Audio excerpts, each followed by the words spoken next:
Back to the operation of the engine, it would seem that if we've got an endothermic reaction happening, an implosion, that's pulling in more atmosphere than would normally even be the case.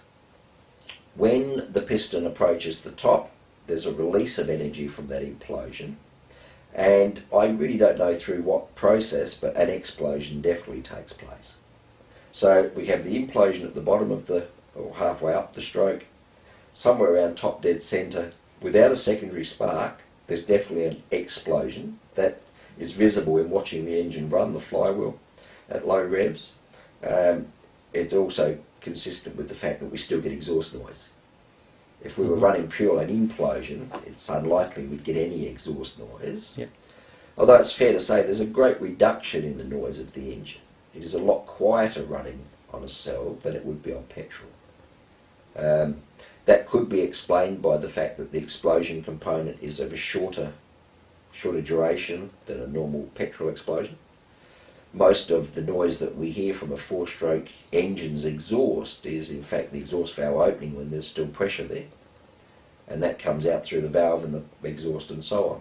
In this case there's quite a reduction in that noise. So that's basically how I believe it works. And is this engine running with petrol as well, or just purely on air, or a mixture of both still? Well, I've never managed to start the generator without petrol. I have to be absolutely honest about that. Some people have claimed that they have started and operated engines from cells alone. I haven't. It has always taken petrol.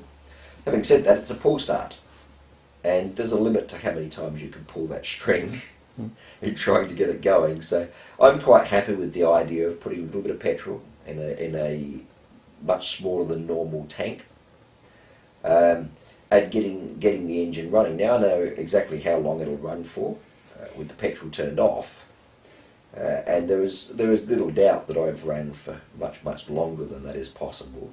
Not only witnessed by myself, of course, but many friends, neighbours and other people have been here and seen that. That's not really what I'm looking to promote.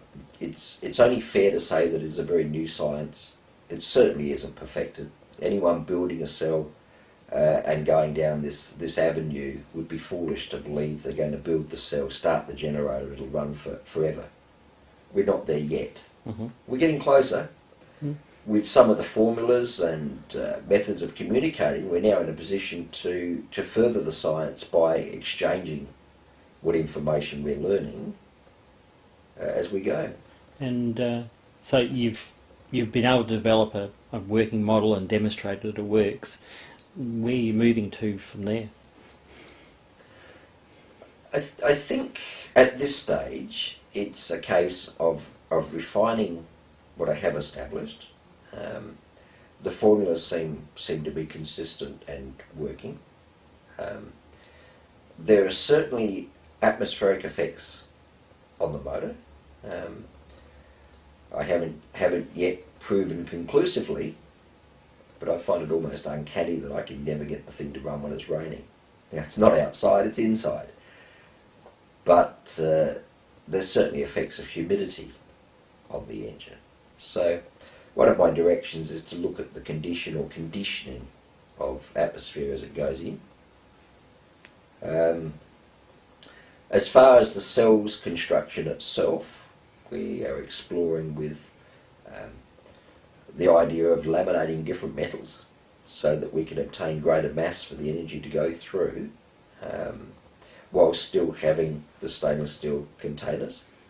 Of course, that's always a dollar thing. It's expensive research.